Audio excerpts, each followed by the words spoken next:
से एक और मंदिर है जिसका रहस्य आज तक कोई नहीं समझ पाया। तेलंगाना के नलगोंडा जिले में छाया सोमेश्वर मंदिर है। यह भगवान शिव का मंदिर है और कहा जाता है कि यह मंदिर 800 साल पुराना है। छाया सोमेश्वर मंदिर का निर्माण 11वीं शताब्दी में मध्य में कुंडूरू चोल साम्राज्य के राजाओं ने करवाया था। कुछ लोग इसका निर्माण 11वीं सदी के अंत से लेकर 12वीं सदी की शुरुआत तक मानते हैं। इस मंदिर के सभी स्तंभों पर रामायण और महाभारत की कथाओं के चित्रों का अंकन किया गया है।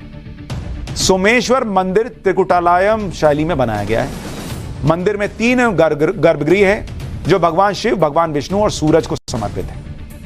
आर्किटेक्चर और दूसरे पैरामीटर्स पर यह मंदिर दूसरे मंदिरों जैसा ही दिखता है, लेकिन मंदिर के जिस गर्भगृह में शिवलिंग है वहां एक स्तंभ की छाया यानी परछाई पड़ती है। लेकिन हैरान करने वाली बात यह है कि गर्भगृह में कोई स्तंभ ही नहीं है और इसीलिए वैज्ञानिक भी हैरान है कि जब वहां कोई स्तंभ ही नहीं है तो परछाई पड़ती किस चीज की है, बनती किस चीज की है। मंदिर आने वाले भक्त यह देखकर हैरान रह जाते हैं कि शिवलिंग पर छाया पड़ रही है। कहा जाता है कि मंदिर के शिवलिंग पर दिन भर एक स्तंभ की छाया पड़ती रहती है। शिवलिंग और सूरज की रोशनी के बीच कोई स्तंभ नहीं है ही नहीं। स्तंभों का डिजाइन धरती की गति की गणना करके बनाया गया है। जिस रफ्तार से धरती सूरज के चक्कर लगाती है उसी हिसाब से स्तंभ स्थापित किए गए। गणना इतनी सटीक है कि सूरज किसी भी दिशा में हो, शिवलिंग पर छाया पड़ती है, जैसे शिव जी को छाया दी जा रही है। कमाल की बात है। अब आप यह समझिए कि सनातन धर्म विज्ञान से कैसे और कितना आगे था या है। छाया सोमेश्वर मंदिर के शिवलिंग पर जो परछाई पड़ती है, आप देखिए ना, बीच में परछाई दिख रही है ना। अब बीच में कोई पिलर ही नहीं है तो कैसे परछाई बन रही है, किसी को समझ भी नहीं आता।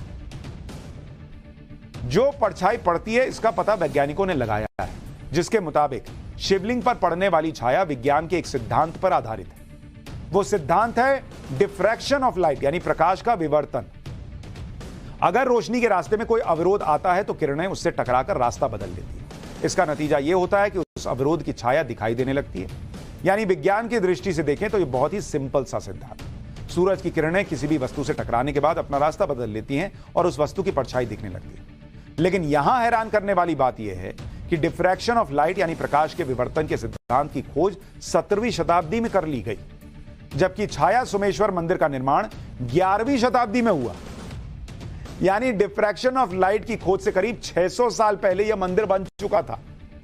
यानी जो विज्ञान ने 600 साल बाद खोजा वो सनातन ने 11वीं सदी में खोज लिया। यानी मंदिर के निर्माता और वास्तुकार को डिफ्रैक्शन ऑफ लाइट का पता था। अब आप सोचिए कि हमारा धर्म पश्चिम के विज्ञान से कितना आगे था, जबकि कुछ लोग आजकल धार्मिक मान्यताओं और परंपराओं का मजाक उड़ाना फैशन समझते हैं। इसी तरह से और कई मंदिर हैं जिनके बारे में आप सुनेंगे तो हैरान रह जाएंगे। उन मंदिरों और सनातन की ताकत के बारे में मैं आपको पाठशाला में बताता रहूंगा। इसका पार्ट 3 भी लेकर आऊंगा।